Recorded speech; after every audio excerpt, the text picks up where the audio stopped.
Hola, ¿qué tal? Muy buenas tardes a todos. Soy el doctor Miguel Castroita, médico infectólogo. Es un gusto, es un enorme gusto estar con todos ustedes conectado en esta tarde. Un tema súper interesante, dando continuidad aquí a esta charla sobre coronavirus, específicamente SARS-CoV-2, con el tema características, infección, replicación y nuevas variantes. Platicaremos brevemente sobre precisamente estos subtemas y después se agregarán con nosotros a la discusión algunos médicos reconocidos y con amplia experiencia en el tema. Entonces, agradezco a todos su conexión y damos inicio a la plática. Por aquí mis conflictos de interés. Trabajo como médico infectólogo acá en Tijuana, a sus órdenes y pues parte de lo que hice como mi trabajo en COVID, pues participar en algún protocolo de investigación en mi unidad y además escribir la guía local de tratamiento como muchos de nosotros. Nos tocó entrarle en el tema como infectólogos. Y bueno, en la atención de pacientes con COVID desde el inicio de la pandemia, afortunadamente ahorita no hay tantos casos, pero bueno. Entonces, al respecto de la agenda que les planteo, una agenda muy sencilla, básicamente el tema que les presenté al inicio, el tema principal. Una breve introducción sobre virus, estructura, infección y ciclo viral de SARS-CoV-2 y por último nuevas variantes, que probablemente sea lo que más nos genere interés en la actualidad. Brevemente en introducción, la verdad es que no me quise detener mucho como hablar sobre la COVID-19 porque eso lo hemos estado viendo desde la plática previa y lo veremos en pláticas futuras. Preferí dar a forma de introducción rápida la estructura básica de un virus porque en eso se centra la plática del día de hoy, la ciencia básica o lo que es el SARS-CoV-2. Entonces, los virus son unas partículas orgánicas muy interesantes porque ni siquiera podríamos asegurar que son vivas, que son estructuras vivas u organismos vivos, sin embargo, sí son estructuras orgánicas.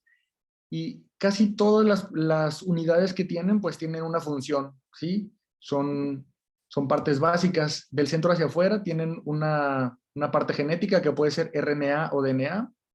Están cubiertas por una cápside y posteriormente viene la envoltura, que es la capa más externa del virus, en donde hay algunas proteínas que llamamos antígenos, ¿sí? Pueden tener glucoproteínas o proteínas de membrana como tal. Entonces, eso básicamente es un virus. No tiene la capacidad para reproducirse a sí mismo como el resto de los reinos que conocemos, el reino animal, bacteriano, fungi, monera, protea. Los virus no pueden reproducirse a sí mismos, necesitan de células, en este caso eucariotas, para que los repliquen, pero por sí solos no lo pueden hacer, sino que necesitan una célula, la maquinaria de producción de proteínas de una célula. Entonces, bueno, pasamos a lo que es la estructura del SARS-CoV-2. Se los presento, es el SARS-CoV-2, seguramente ya lo conocen todos, ya hemos leído todos durante el año pasado sobre este nuevo virus. Básicamente, pues tiene como una porción genética, es un virus RNA, es una sola cadena de RNA, y además, como les mencionaba en la diapositiva previa, pues como tiene una cápside, aquí realmente la cápside va mezclada con el propio virus, ahorita lo veremos en otra diapositiva. Y además de esto, claro que tiene la envoltura, que ya lo mencionábamos también en la mayoría de los virus, que es la capa más externa, lo mencionábamos. Por supuesto, tiene alguna proteína de membrana, la proteína M, y una muy, muy especial, que es la subunidad S, la proteína Spike. Todos ya la conocemos porque es precisamente el sitio donde se une con nuestras células, con los receptores de nuestras células, de lo que hablaremos un poco más adelante. Básicamente esto es el SARS-CoV-2, una parte genética basada en RNA. Sabemos que existen otros virus DNA, por ejemplo, virus de hepatitis B. En este caso es un virus RNA, una sola cadena. Entonces, mencionaba precisamente la proteína de la cápside está unida estrechamente con el RNA del virus. Entonces, no aparece como en otros virus, formando una cápsula que envuelve al RNA. No, en esta ocasión no es así. Sí tiene esa característica un tanto peculiar. Pero bueno, de las partes principales que hay que recordar, pues sí, la proteína S probablemente. Esta proteína S está conformada por dos subunidades, específicamente la S1 y la S2. La primera es el sitio principal de unión a los receptores de la ACE, de la enzima convertidora de la angiotensina, y la subunidad 2 es la que atraviesa propiamente la envoltura. Entonces, esto es el genoma, es el genoma de SARS-CoV-2, que es el que aparece en la tercera línea, en la tercera fila. Los dos primeros, el SARS-CoV y el MERS-CoV, podemos ver aquí que el material genético, y no difieren mucho. Los dos primeros tercios del genoma de los tres virus son casi iguales, y lo que se codifica en estos primeros tercios, en el ORF1, 1A, 1B y en el S, pues básicamente son las proteínas, las proteasas o polimerasas del virus. El resto, el último tercio, donde se codifican otras proteínas de la estructura, por ejemplo la proteína S, de lo que ya hablábamos previamente, y es en lo que difieren los tres virus, SARS-CoV, MERS-CoV y SARS-CoV-2. No hay que meternos tanto, no es una clase de biología molecular, pero sí hay que mencionarlo y conocerlo. Respecto a la infección y al ciclo del virus, pues sabemos cómo se transmite esta infección. Acá aparece en una flecha gruesa, gotas, y sí, la verdad es que el principal medio de transmisión de este SARS-CoV-2 es a través de gotas respiratorias cuando los pacientes tosen o cuando nosotros tosemos.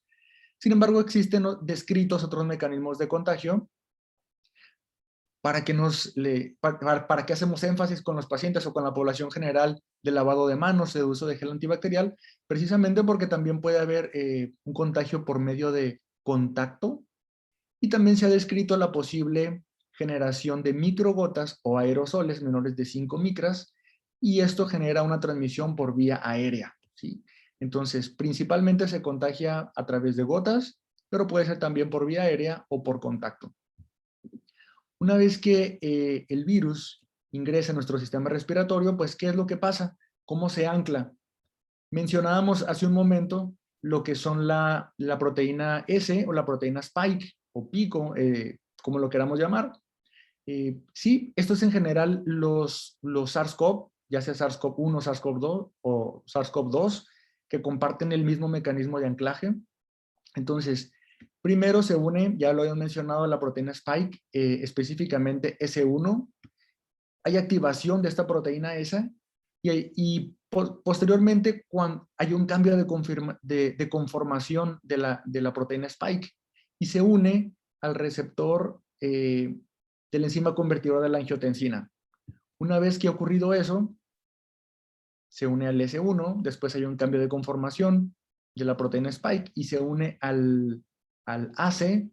Entonces puede ocurrir una de dos vías: o hay una fusión de la membrana con la membrana celular, recordemos que es una bicapa lipídica igual, o hay un proceso de endocitosis. Sea cualquiera de los dos, se libera el RNA en el citoplasma y continúa el ciclo. La diferencia que hay con MERS-CoV, con este virus que ya mencionábamos por ahí de Medio Oriente, que todavía genera brotes ocasionales, lo que sucede pues que el sitio de unión no es por medio del ACE, los receptores no se incluye la enzima convertidora de la angiotensina, como en el caso de SARS-CoV. Una vez que el RNA ha ingresado a nuestro citoplasma, sabemos que los RNA no pueden pasar al núcleo, entonces todo el ciclo de este virus se desarrolla en el citoplasma. Una vez que esto ocurre, pues sí, el genoma pasa a los ribosomas para producción de proteínas, sobre todo proteínas, bueno, todos en general. Hay una replicación del RNA y se generan cadenas de RNA que funcionan como mensajeros para que los ribosomas y en el retículo endoplásmico se generen el resto de las proteínas. Es decir, se genera el RNA que va a formar parte de los nuevos viriones, y además se generan el resto de las proteínas, la proteína M o de membrana, la proteína Spike, la proteína de la envoltura. Todas esas proteínas viajan y por medio de el ensamblaje dentro del aparato de Golgi, de este organelo, pues aquí dentro del organelo se ensamblan los nuevos viriones y son liberados. A esto es a lo que llamamos un virión, a los virus que tienen la capacidad de infectar, estas partículas virales con la capacidad de infectar a otras células o a otras personas, como lo queramos llamar. Virus, pues es lo que tendremos acá dentro, esta capacidad de replicarse, ¿no? Entonces, este es el ciclo de SARS-CoV-2. Primero una entrada, ya mencionamos los receptores que se utilizan y a través de qué partículas se anclan. Posteriormente una replicación del RNA, se replica el propio RNA del virus y el resto de las proteínas para dar origen al SARS-CoV. Y de esta forma, pues puede ir a infectar a otras células, expulsarse en gotas e infectar a otras personas. ¿Y qué pasa con las nuevas variantes? Es bastante importante e interesante porque no es algo nuevo, ¿sí? Las variantes, las nuevas variantes de este nuevo coronavirus se han estado monitorizando desde el inicio de la pandemia, prácticamente desde inicios de 2020. Y existen muchísimas variantes, cientos de ellas. No todas las variantes tienen la capacidad para producir un cambio en la enfermedad. No todas ellas generan un cambio en la transmisión, en la tasa de infecciones o en la severidad del cuadro. Entonces, no todas ellas van a tener una importancia desde el punto de vista clínico. Por eso es que nosotros empezamos a escuchar de las nuevas variantes hasta finales de 2020, principios de 2021, que fue cuando cobraron importancia. Pero ya se conocían muchas otras variantes en muchos países del mundo, principalmente Estados Unidos es donde más se han estado estudiando, pero muchos otros países igual. Las variantes, las nuevas variantes que más nos interesan, o al menos las que han tenido un repunte en los meses recientes, son aquellas que generan mutaciones o cambios en la proteína Spike, en las subunidades S. Y esto porque posiblemente, como es esta subunidad que ya mencionamos, que es la que se ancla al receptor de la enzima convertidora de la angiotensina, pues debido a esto se puede incrementar la transmisión del virus de una célula a otra o generar más transmisiones de persona a persona. Entonces, hay que tomar en cuenta aquí la proteína Spike cuando hablamos de variantes. Entonces, ¿cuáles son esas nuevas variantes? Probablemente la primera que cobró importancia es la variante de la Gran Bretaña, ¿sí? la variante de Inglaterra. Fue la primera que se le dio algo de importancia y de la que empezamos a tomar noticia todos. Esta variante la conocemos como la 501Y. Cuando tenemos estos números, es porque es la posición donde el nucleótido está, o el nucleócido, en donde se genera una mutación. Entonces tenemos un aminoácido que se intercambia por otro aminoácido en esa posición. Entonces, justo en esta posición hubo un cambio de aminoácidos. Tenemos ahora el nuevo aminoácido que es la mutación, es la Y, y se le conoce de esta forma, B117, así se le conoce a esta variante de Inglaterra. ¿Cuál fue la importancia? Que en pocas semanas a meses, hasta un 80% de la COVID-19 que aparecía en los pacientes era originada en Inglaterra por esta nueva variante. Hasta un 80% de los casos. Inició 40%, fue subiendo 60, 70%, y llegó el punto en que la mayoría de los nuevos casos de la COVID-19 en Inglaterra eran por esta nueva variante. Y fue por ello que se le tomó mucha importancia y se centró la atención en estas nuevas variantes. Pero no fue la única. Después aparece la variante de Sudáfrica. Esta la conocemos como 501Y o B1351. Y las mutaciones aparecen en otras posiciones también. Son las mutaciones C484K o K417N. Hablaremos un poquito más adelante de esta variante sudafricana. Casi por último, ya mencionaré más tarde por qué, aparece la variante brasileña, que cobra mucha importancia también, 501Y, o la variante 3, y con mutaciones en las posiciones 501, 484 y 417. ¿Cuáles son algunas de las importancias de esas nuevas variantes? Todas ellas ya mencionábamos que son, sobre todo, cobran importancia por generar mutaciones en la proteína Spike. Pues en la transmisión tenemos que para la variante de Inglaterra se ha visto en algunos reportes que se incrementa la transmisión de un 43 a un 82%. La variante sudafricana, 1.5 veces más del SARS-CoV-2 sin variantes. Y la brasileña, también conocida como P1, incrementa la transmisión hasta 2.6 veces. La severidad de las infecciones parece ser que la variante de Inglaterra es igual, no hay cambios en esto. Sin embargo, sí preocupa un poco que la variante de Sudáfrica o de Brasil se incremente la severidad 1.5 veces o 2.6 veces. Entonces son datos importantes. Y esta es mucha información como para simplificarla en tablas más pequeñas, pero también cobra importancia o nos preocupa qué impacto puedan tener estas variables, estas variantes, precisamente en la generación de inmunidad o en la protección que generan las vacunas. Entonces tenemos por acá la vacuna de Pfizer, que parece ser que tiene un 90 o 95% de eficacia en la variante de Inglaterra. Parece ser que protege en un 100% a la variante de Sudáfrica, y en la variante de Brasil pues todavía no hay datos publicados. Y así nos podemos ir yendo dependiendo de las diferentes vacunas. Acá tenemos, por ejemplo, 85% de eficacia, 60% de eficacia en pacientes VIH negativos, no hay datos publicados, y en la vacuna de AstraZeneca basada en adenovirus no replicativos, pues 70% de eficacia. Entonces, esto es algo que preocupa un poco, si nos siguen protegiendo igual o no contra, eh, contra las vacunas. Es importante hacernos esa pregunta. Probablemente sería un buen motivo de discusión para los siguientes minutos. Por acá tenemos muchas otras variantes. Las tres primeras que aparecen acá son las que mencionaba: la variante de Gran Bretaña, la variante de Inglaterra, la variante de Sudáfrica y la variante de Brasil, pero mencionamos que existen muchas otras y pues cada una tiene sus nombres. Entonces tendremos que poner atención en las nuevas variantes que haya sobre este SARS-CoV-2 y sobre el impacto que puedan tener en nuestros países, específicamente en México. De las más recientes, así casi recién desempacada, una nueva variante que se ha encontrado en Inglaterra sobre todo, o al menos ahí fue donde creemos que se originó. La importancia de esto radica en que la mayoría de los pacientes que han sido infectados recientemente en la India son por esta nueva variante.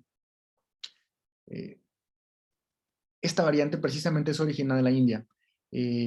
Sabemos que recientemente tienen un brote muy fuerte, un gran brote de los más principales que aquejan al planeta. Y precisamente la mayoría de los pacientes han sido infectados por esta variante, por la variante de la India. Y además cobra más importancia porque ya se ha encontrado en múltiples países y entre ellos se incluye México también.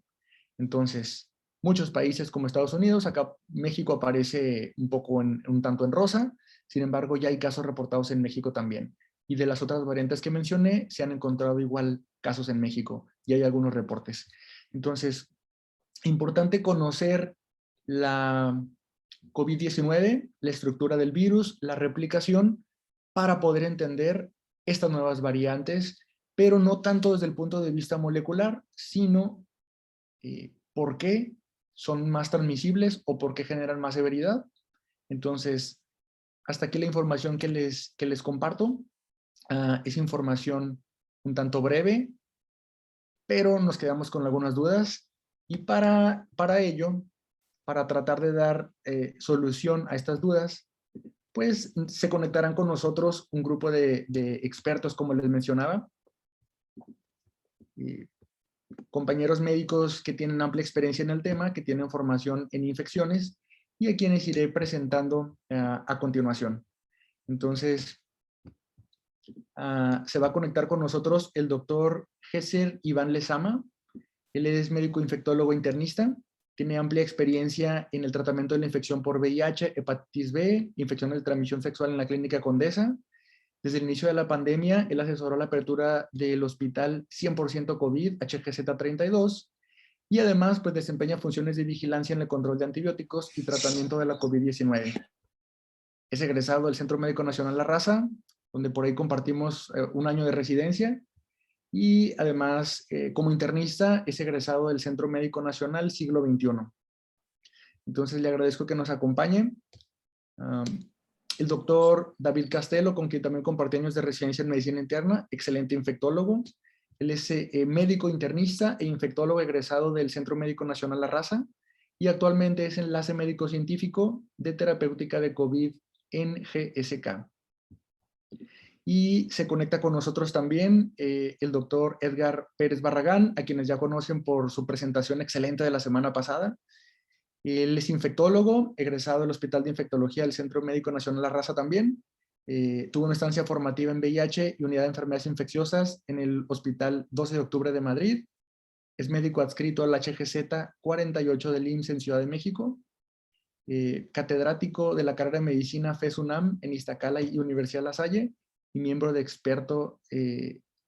del grupo de expertos en tratamientos antirretrovirales del grupo GERA. Entonces, un gusto que estén conectados aquí con nosotros, doctores.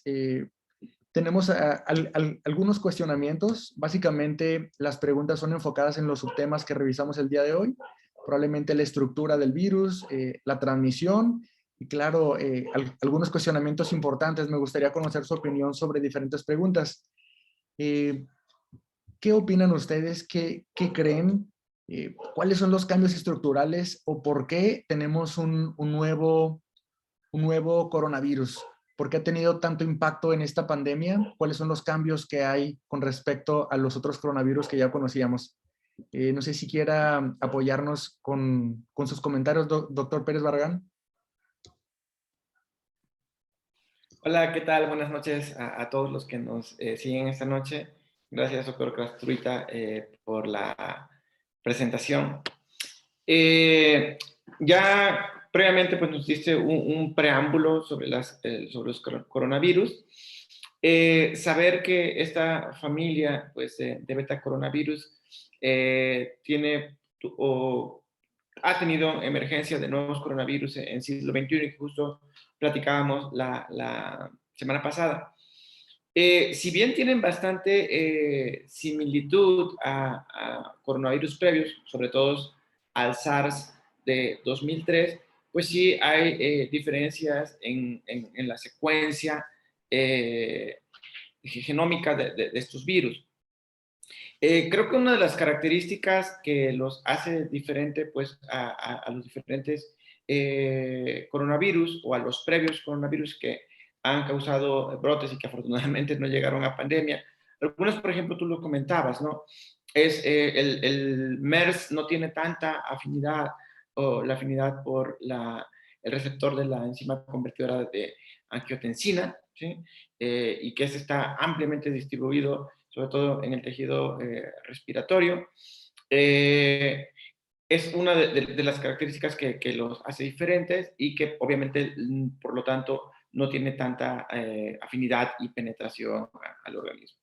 Otra de las cosas que también hace diferente es la tasa de ataque o de infección hacia otras personas.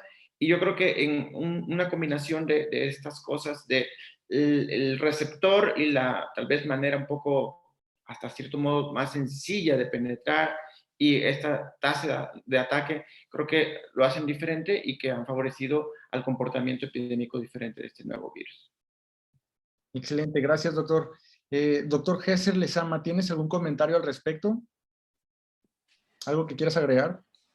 Sí, bueno, yo creo que aquí lo más importante respecto a las nuevas variantes que hemos observado a lo largo a lo largo de todos estos meses, básicamente el punto importante aquí a puntualizar es que SARS-CoV-2, a diferencia de otros virus que conocemos y que estábamos habituados, por ejemplo, la influenza, la tasa de mutación se presenta de manera más lenta y progresiva, a diferencia de influenza. Por eso es que de influenza la vacuna la tenemos que cambiar cada año. Y de principal interés es el sitio de unión al receptor de la enzima convertidora de angiotensina, justo de donde el blanco terapéutico para los anticuerpos monoclonales y vacunas de la proteína Spike es esa tasa tan alta de mutaciones que se presentan y que han generado la emergencia de escapes viral y nuevas variantes. Bueno, pues eso es lo que nos tiene pues en este momento vigilando con la vigilancia epidemiológica que se hace en cada país para poder identificar variantes de interés. Afortunadamente, pues sí hemos identificado variantes que se asocian a más brotes, a mayor transmisión, a mayor prolongación de la eliminación viral, pero realmente son pocas las variantes que nos preocupan, ¿no? Y que son las que han demostrado que han tenido impacto en la eficacia de ciertas vacunas y de anticuerpos monoclonales, que es lo que justo nos interesa discutir ahora, ¿no? Muy bien. Cambiando un poquito sobre la transmisión, precisamente, mencionábamos que la principal transmisión es por gotas, pero sabemos que lo vivimos, nos tocó vivirlo acá en México. Mucho personal de salud quiere cubreboca en el 95. Entonces, me gustaría preguntar qué comentarios tiene el doctor David Castelo al respecto. ¿Cuál es el verdadero papel que juega en la transmisión precisamente por gotas o por vía aérea, y el papel que juega el cubreboca en el 95?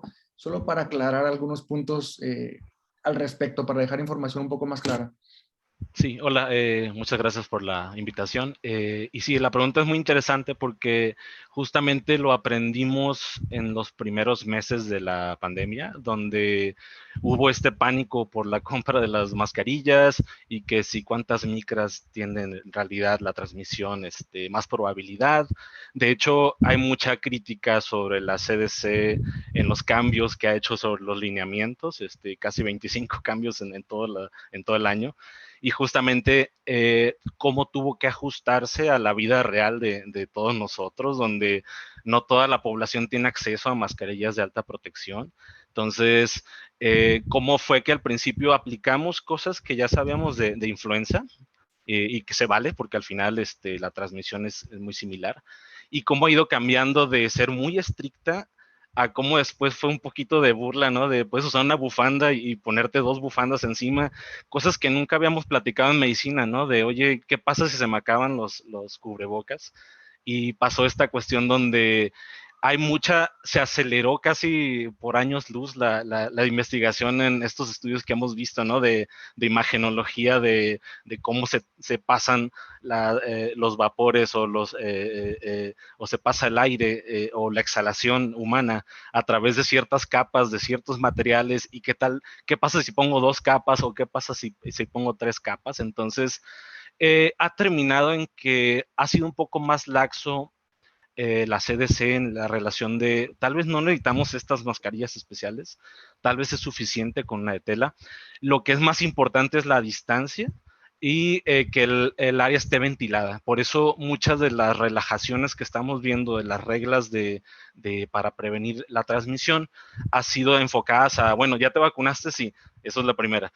Y la segunda es, puedes estar afuera, puedes estar con otras personas que estén vacunadas o no, pero si estás al aire libre donde el virus no tiene una vía directa hacia otra persona, y justamente esta cuestión que a lo mejor otro compañero lo va a mencionar de cuánto mide, si es aerosolización o si es droplet o fluge o lo que quieras llamarle, justamente los dispositivos de alta protección protegen contra aerosoles y los que usamos en este momento de tela y doble capa, etcétera, protegen más bien a droplets, ¿no? Entonces, va a cambiar en los siguientes meses y años. Yo creo que, como todos sabemos, esto se va a quedar por lo menos unos 2 años más, por lo menos a ciertas medidas, ya no va a ser tan raro ver mascarillas en el transporte público.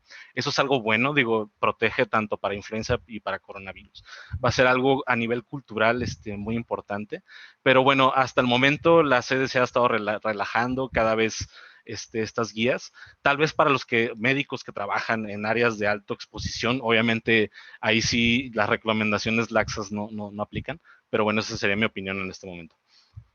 Gracias. Edgar, ¿te gustaría comentar algo al respecto? Sí, yo creo que me gustaría retomar, ya lo comentaste un poco, y justo el doctor Castelo hacía mención a los mecanismos de transmisión.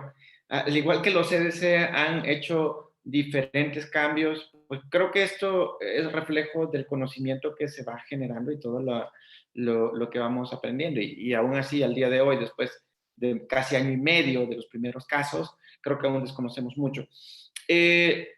Así como hace un año se mencionaba y se hacía alta mención sobre, por ejemplo, fomites, limpiar superficie, moneda, hubo un momento en que la gente limpiaba las cosas del supermercado. Cada vez hay más evidencia que no es el mecanismo de transmisión, que el mecanismo principal de transmisión es de contacto de persona a persona, precisamente los aerosoles, que son estas partículas de menos de 5 micrómetros que pueden quedar suspendidas en el aire después de que una persona que ha sido infectada o que está infectada por el virus al hablar, cantar, pueden quedar suspendidas e incluso ir a más de 1 metro versus las gotitas que son droplets, como mencionaba el doctor Castelo, que es más de 5 micrómetros y que estas habitualmente no van más allá de 1 metro.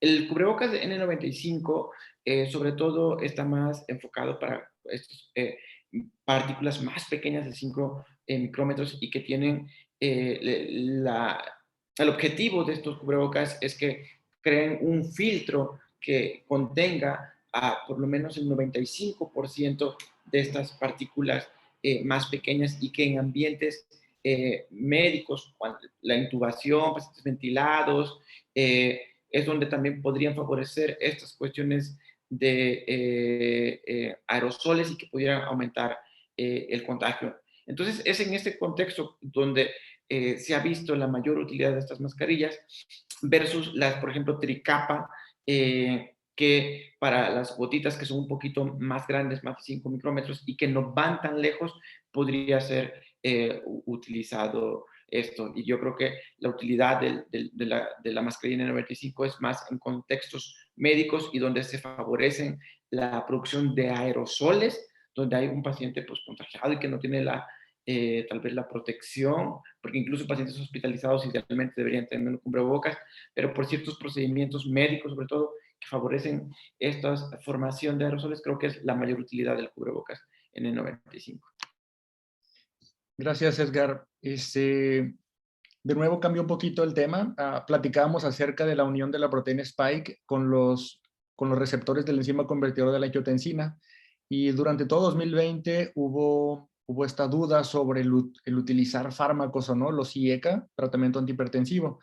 Entonces, me gustaría conocer la opinión de ustedes, si creen que quedan preguntas por resolver todavía o con la evidencia que tenemos es suficiente para tener estas respuestas que buscábamos. ¿Están contraindicados los IECA o se utilizan en pacientes con la COVID-19? Gesser Lezama, me gustaría conocer tu opinión. Bueno, al inicio nos preocupaba mucho, ¿no? Derivado de ensayos de animales, en donde veíamos que el uso de inhibidores de la enzima convertidora de angiotensina o ARA2 podrían aumentar la expresión de la enzima convertidora de angiotensina. Y esto era preocupante porque pensábamos que podría predisponer a mayor tasa de infección en pacientes usuarios de estos antihipertensivos. En realidad conocemos mucho ya del comportamiento de la enfermedad, conocemos el tiempo de incubación, el mecanismo de transmisión y justo esto fue una variable de interés que al inicio de la pandemia, incluso por medio de metaanálisis, se llegó a la conclusión de que realmente los pacientes que usan estos antihipertensivos no tienen un factor aditivo que les condicione mayor virulencia o mayor progresión a severidad de la enfermedad. E inclusive las diferentes sociedades médicas del mundo comentaron que pues, efectivamente el suspender estos medicamentos en un paciente donde está demostrado que es útil para protección cardiovascular, pues iba a resultar en desenlaces deleterios, ¿no? Entonces, realmente yo creo que no hay más que estudiar ahí, simplemente es algo que si un paciente usa antihipertensivos del tipo ARA2 o IECA, pues los tiene que seguir utilizando. Muy bien. Doctor Castelo, ¿algo que quieras agregar a este respecto? O Edgar, perdón Castelo, el doctor Pérez levantó la mano. De acuerdo con lo que comenta Gesser en que si bien no hay razones o evidencias suficientes para decir a un paciente con hipertensión arterial o que consuma medicamentos inhibidores de la angiotensina o antagonistas receptores de estos,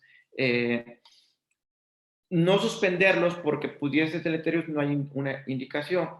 Pero en lo que concluye Gesser, como olvidarnos de este tema, creo que no del todo en este respecto. ¿Desde qué perspectiva? De la perspectiva de que la enzima perdón, el receptor de la enzima convertidora es el sitio de entrada.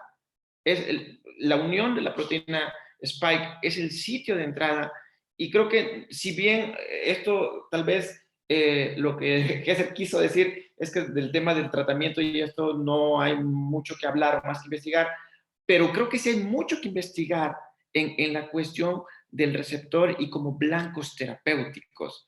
De hecho, hay estudios corriendo, hay algunos que ya tenemos algunos datos que el receptor de la enzima convertidora pudiera ser un blanco terapéutico, y creo que también hay algunos otros estudios que incluso raciales, por ejemplo, las personas de raza negra que tienen mayor prevalencia de hipertensión, algunos de ellos por cuestiones de polimorfismos o cambios de estos receptores de enzima convertidora, y que en ellos probablemente en algunos estudios nos dicen que pueden tener mayor severidad por COVID-19. Entonces creo que si bien el tratamiento, esto creo que está muy claro, no lo debemos suspender, lo debe continuar, enfocado a terapéutica, relacionado al receptor de enzima convertidora, creo que debe continuar y no se debe como que separar un punto y aparte, ¿no?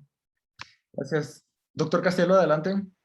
Sí, quería resaltar dos puntos. Uno es que fuera de que tal vez en la cuestión terapéutica no vamos a tener una respuesta muy clara en los siguientes años, lo que está muy interesante y va a progresar en los siguientes meses y años es la fisiopato de toda la enfermedad, y ver por qué estas preguntas que nos hacemos, por qué están habiendo tantos casos de trombosis en pacientes con COVID, tantos strokes y otras cuestiones, es justamente derivado a esta alteración del sistema renina-angiotensina. Entonces, ya sabemos que si se disregula la angiotensina 2 y este es protrombótico y aparte hipertensivo, obviamente pacientes que ya tenían riesgos cardiovasculares fuertes, incluso algunos que no lo tenían, empiezan a tener este tipo de trastornos. Entonces, se está estudiando todo eso, justamente, qué curioso, ¿no? Que una infección pulmonar tenga que ver con el riñón y con el corazón, ¿no? Y con los vasos sanguíneos.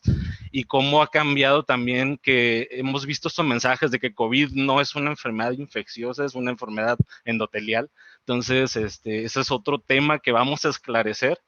Y quisiera invitarlos a buscar dos estudios que están corriendo en este sentido sobre los IECAS, ¿no? Uno es el Replace COVID, así pegado, Replace COVID, y el otro es el Clarity. Estos dos estudios están corriendo apenas y estos están tratando de delimitar qué pasa si mi paciente hipertenso llega con COVID, le quito o no los IECAS, en qué punto, y están viendo cuál tiene beneficio y cuál no. Parece ser, digo, yo vi otro estudio también recientemente en España, que dejar el ARA2 durante la estancia del paciente en terapia intensiva puede ser beneficial, pero eso es como que un asterisco, y es decir, no está concluyente, ¿no? Entonces, nada más saber que se está estudiando todo eso porque vamos a vivir con COVID por lo menos un tiempo más, y fuera de que el tratamiento agudo ya se está definiendo muy lentamente, ¿qué va a pasar con los trastornos cardiovasculares, ¿no?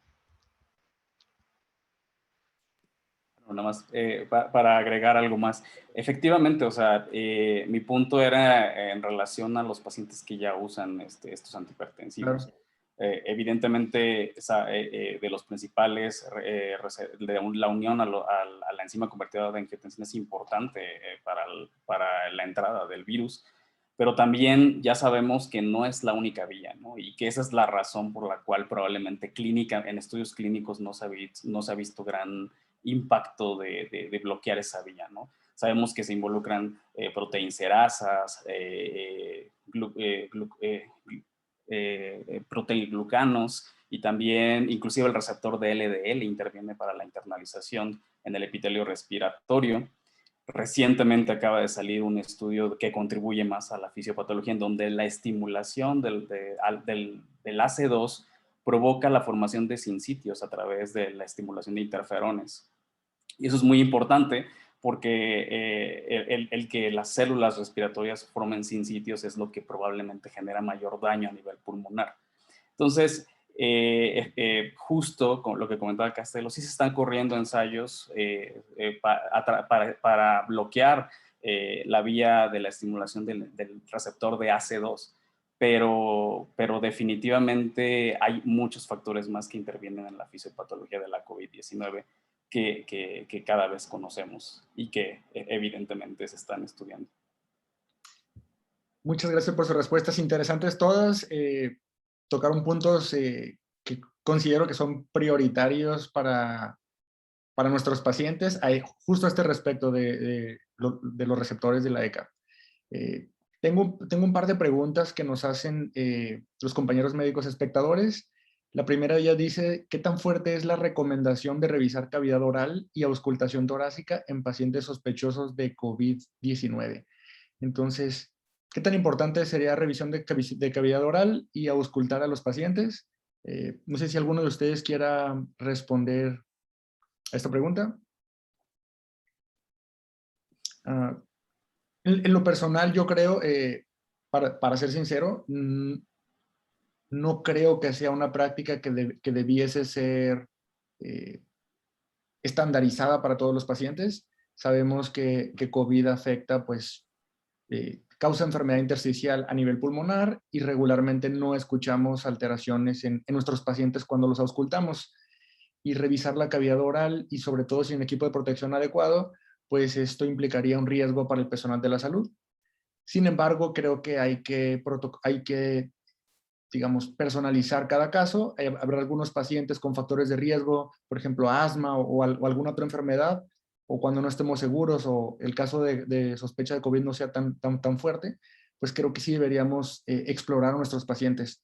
Pero decir que todo paciente con enfermedad respiratoria están de forma estandarizada, exploremos de esta forma y una recomendación para nuestros médicos de farmacias, sabemos que trabajan en médicos generales y demás, pues tal vez yo no haría esta recomendación generalizada, pero no sé la opinión de ustedes. Bueno, pues, yo, perdón. yo rápido, esto va de la mano con el tema anterior de las mascarillas, ¿no? Y de equipo de protección. Si el caso que tienes enfrente en realidad no requiere, digamos que brinca tanto en imagen como en clínica, que es COVID, pues obviamente no debería esa reserva que tenemos de si lo exploro o no y qué tal me contagio, más bien no es culpa del paciente, sino de nosotros, sino, oye, estoy bien protegido, tengo bien ajustada la mascarilla. Si tengo esas medidas de protección, yo puedo hacer con el paciente y diagnosticar lo que yo quiera. Es parte de por qué también han aumentado las broncoscopías en hospitales. Hubo un miedo terrible y yo creo que todos lo vivimos, donde mis neumólogos no querían hacer estas pruebas vitales, ¿no? Para ciertos casos, por este miedo de que no sé si me voy a contagiar o no. Ya después se demostró que el riesgo es prácticamente nulo según la CDC. Entonces, yo diría que mientras yo me proteja bien, no debería haber una contraindicación a la exploración de todo paciente, ¿no? Sí, yo personalmente creo que es algo que ya en mi práctica asistencial nunca omito, la verdad, la revisión de la orofaringe.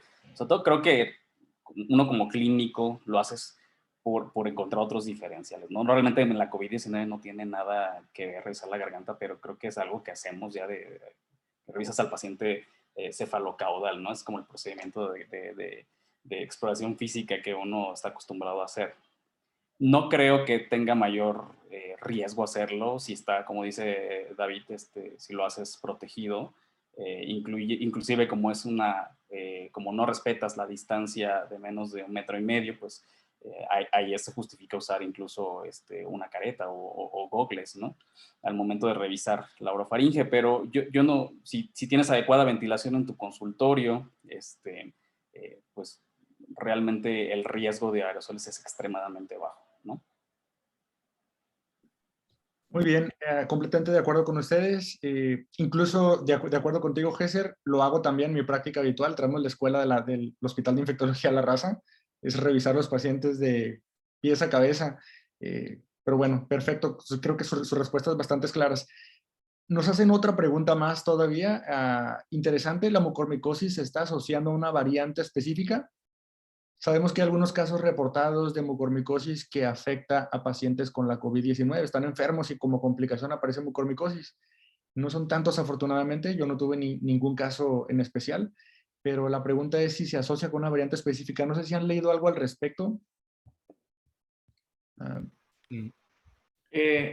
Considero que ahora el mayor número de casos y experiencia y que cada vez que se vaya publicando y que es sumamente complejo estar afrontando la pandemia y a la par generar información y publicarla es muy difícil. Pero la mayor número de casos ahora pues son precisamente en la India y que donde obviamente como ya justamente lo comentaste pues es esta variante de la India la que está predominando. Se pudiera inferir que tal vez hay cierta asociación, pero la realidad es que son muchísimos casos, millones de casos prácticamente que la India tuvo en estas últimas semanas a meses. Así que tal vez es diferenciar causalidad con casualidad ahí, pues es un poco complicado. La realidad es que sí se ha observado la presencia de infecciones fúngicas ya previamente, como es el caso de aspergilosis, por ejemplo, sobre todo en el contexto de fármacos inmunosupresores utilizados para la COVID-19. Ahorita podría concluir que pues el mayor número de casos son en la India y que es donde la variante pues en la India es la que predomina, pero pues tenemos que, vamos, se tendrían que estudiar específicamente esos casos para ver qué variante tenían, ¿no? Precisamente. Muy bien. Gracias, Edgar. Sí, coincido contigo. La verdad es que sería muy difícil responder esta pregunta con evidencia en mano porque no hay conocimiento todavía, se está generando, ¿no? Pero bueno, ahorita que tocaste el tema de las variantes y que se tocó con esta pregunta, pues lanzo yo otra pregunta más. ¿Cuál creen que es el verdadero impacto que tienen estas nuevas variantes en la posibilidad de nuevos brotes? Lo estamos viendo, ahorita hablabas de la India, Edgar. Sin embargo, ¿qué consideran ustedes que es la preocupación que debemos tener como médicos al respecto de las variantes y la posibilidad de generar brotes? Entonces, me gustaría escuchar la opinión de ustedes. Si quieres empezar, Gesser. Sí, bueno, lo que comentábamos hace rato, ¿no?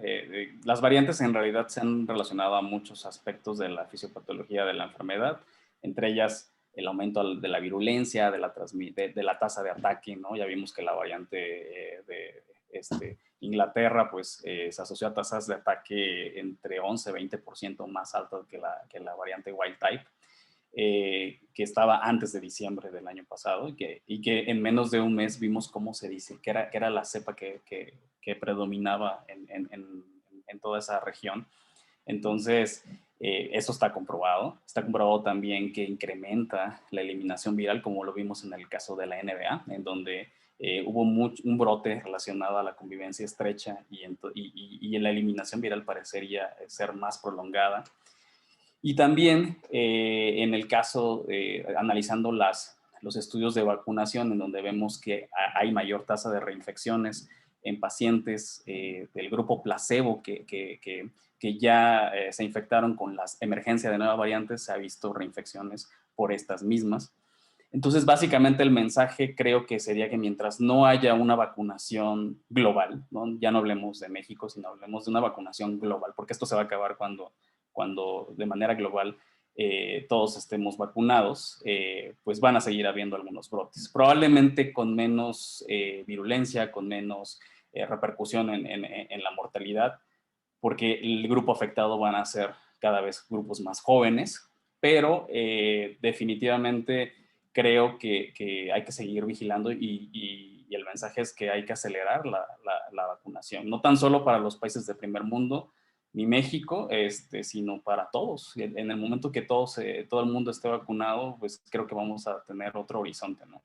Justo aquí quería comentar algo respecto a lo que comentaban de la relajación de las medidas de las guías de la CDC sobre el uso de cubrebocas en pacientes que ya están vacunados. A pesar de eso, pues si analizamos los casos e incidentes recientes en Estados Unidos, la realidad es que no ha habido un brote adicional de casos nuevos. Y yo creo que no tiene mucho que ver con que ya todos se quitan el cubrebocas así automáticamente, ya somos libres, ¿no? O sea, sino yo creo que inclusive parece ser que es un factor en el que si ya no van a recomendar el uso de cubrebocas, la gente está optando por vacunarse para tener pues un factor más de protección, ¿no? Y creo que al final eso podría intervenir en que en realidad, a pesar de que ya se relajaron las medidas desde hace varias semanas, no ha habido un incremento importante de los casos, sino que está bajando. Muy bien. Okay. Te agradezco, Gesser. David Castelo, tu opinión al respecto, variantes y la posibilidad de generación de brotes o impacto sobre vacunas, si gustan comentar. Sí. Pues bueno, es algo que ya esperábamos, ¿no? Desde que inició sabíamos que los virus van a mutar, van a defenderse, van a querer escapar sistema inmune. Entonces, estábamos también vigilando eso, pero todavía no habían aparecido. Entonces, hay que saber que esto va a ser una ciencia, nunca habíamos visto tanta evidencia en 12 meses que tan rápido ha salido. Y ver que esta monitorización de variantes lo pueden consultar en el GISAID, que es un sitio que era para monitorización de influenza, pero se adaptó ad hoc para justamente hacer monitorización de variantes. Una acotación que quiero hacer, algo que salió hace 2-3 días, es justamente la nueva nomenclatura de variantes más fáciles de seguir. Pueden seguirla como fueron apareciendo, primero la británica, después la Sudáfrica, después la brasileña, después la hindú, y van poniéndole una letra del alfabeto griego, ¿no? Que ahora en vez de hablar de la británica, vamos a hablar de la alfa, en vez de hablar de la sudafricana, vamos a hablar de la beta, en vez de hablar de la de Brasil, pues la gamma, en vez de hablar de la hindú, vamos a hablar de es la delta. Entonces, justamente esto, ¿para qué lo hacemos? Para no hablar de estas, ya ve que hasta entre nosotros nos confundimos si es B.11, si es P2, si es de otra letra, ¿no? Entonces, eso es bueno, digo, ya podemos platicar un poquito y que nos entienda la gente un poquito más, pero a la vez también quita obviamente el estigma de cada país, ¿no? De los chistes o los memes que queramos hacer de la India o de Brasil o de Inglaterra, también desaparezca. Aquí en mejor México no es tan preocupante eso, pero saber que parte también es una cuestión política. Y en cuanto a que las variantes, mencionaba que esta investigación va a seguir en corriente, y lo que demostraron las vacunas, su eficacia, fueron basadas en el wild type y tal vez alguna británica por ahí. Y lo que están haciendo ahora las compañías es obviamente darle seguimiento a los vacunados y compararla con las cepas que están apareciendo y ver, mira, hay eficacia in vitro o hay eficacia clínica también. Entonces, eso ya lo hizo Pfizer y Moderna con algunos casos donde, mira, protege contra la hindú, ¿no? Entonces, van a seguir apareciendo variantes. La hindú no es la última, no va a ser la última. Y obviamente la importancia es eso, tener bases de datos como GISAID para tener este seguimiento, el estar al día con las nomenclaturas y que los laboratorios obviamente estén encima de la generación de evidencia de vida real, ¿no? Que es lo importante. Muy bien, gracias David. Edgar. Sí, solo para complementar lo último que mencionaba el doctor Castelo, se está generando ya evidencia de la eficacia de vacunas para estas variantes y obviamente la preocupación y de las interrogantes que se generan ¿es más grave la vacuna? ¿Habrá un escape a un escape viral a estas vacunas? Y ya hay respuestas para algunas. Por ejemplo, Pfizer se ha visto que prácticamente no disminuye la eficacia medida por casos graves o mortalidad.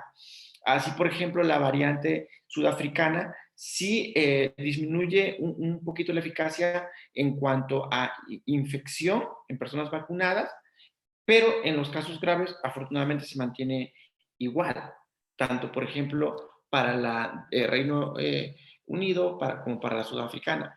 Hay algunos datos, por ejemplo, de la de AstraZeneca, ahí parece ser, y de hecho creo que tú en una de tus tablas lo mostrabas, que como 10% un poquito abajo de la eficacia de la variante sudafricana. Pero los pocos datos que se tienen apenas parece ser que afortunadamente la eficacia clínica, sobre todo para que se presenten casos graves o mortalidad en personas vacunadas, no se ve considerablemente afectada. Entonces, pues hasta ahora debemos seguir confiando en las vacunas y, como mencionaba Gesser, favorecer la vacunación y que llegue a más gente y lo más rápido posible. Muy bien, a este respecto y solamente para especificar un poco más, nos llega una pregunta, ¿qué eficacia tienen las vacunas que se aplican actualmente en México sobre las nuevas variantes del virus? Ya lo estuvimos comentando en la presentación y también Edgar lo mencionaba un poco ahorita. No sé si alguien más quiera dar algún otro dato que interese compartir como respuesta para esta pregunta. La Yo verdad, diría que, o sea, falta información de eficacia clínica de todas las vacunas. Ya se empieza a tener información de algunas, pero pues no de todas. De las que ya, sobre todo, se genera un poco de información, Pfizer, Moderna, AstraZeneca, pero de algunas otras todavía no tenemos mayor información. Se esperaría que si tal vez se redujese un poquito la eficacia clínica, pues sea eso, un poco, pero no es un motivo de alarmarse en la actualidad, ni de poner en duda la eficacia de las vacunas. complementaría a tu respuesta, Edgar, que además de la vacuna, también depende de la nueva variante.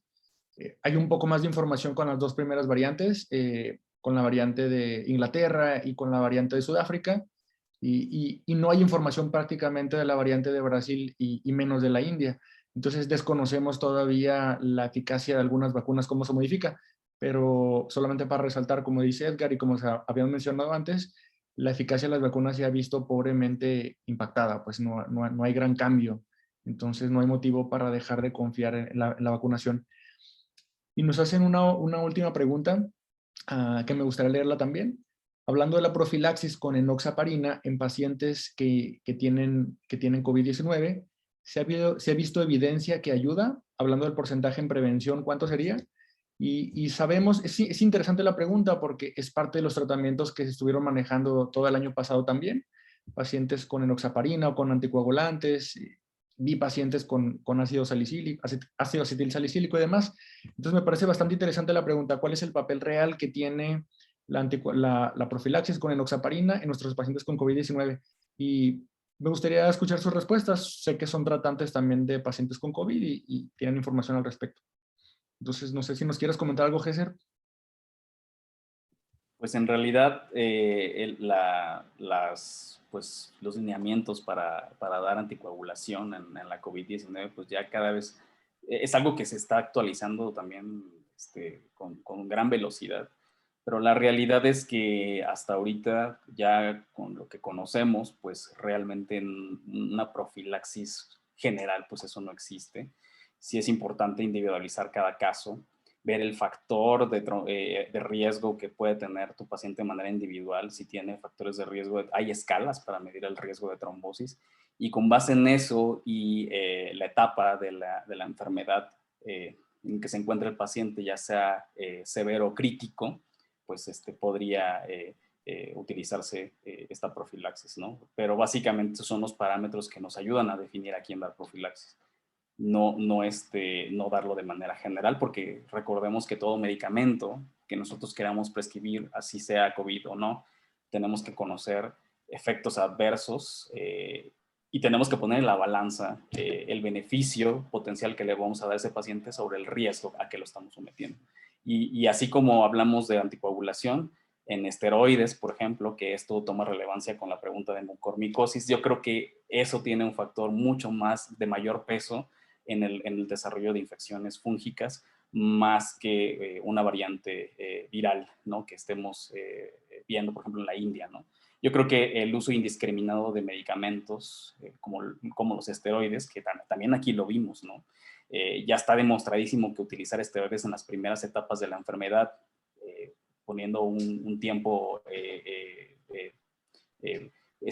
preestablecido de 10 días, que es más o menos lo que sabemos que dura la primera fase de la enfermedad, sí está muy relacionado, aumento de la prolongación de la eliminación viral y mayor deterioro clínico de los pacientes de alto riesgo. Entonces, por eso es muy importante el seguimiento clínico estrecho, la estratificación del paciente en riesgo, que podemos vigilar de manera muy estrecha para evitar que progrese o establecer tratamientos que impacten en la morbimortalidad de la enfermedad de manera temprana y poder salvarle la vida. Pero utilizar estos medicamentos de manera profiláctica, como para que no le vaya a pasar nada, darle esteroide cuando no requieres oxígeno, o dar la anticoagulación profiláctica cuando no tienes ningún factor de riesgo para trombosis, bueno, creo que eso es lo que provoca que haya desenlaces no deseables, ¿no?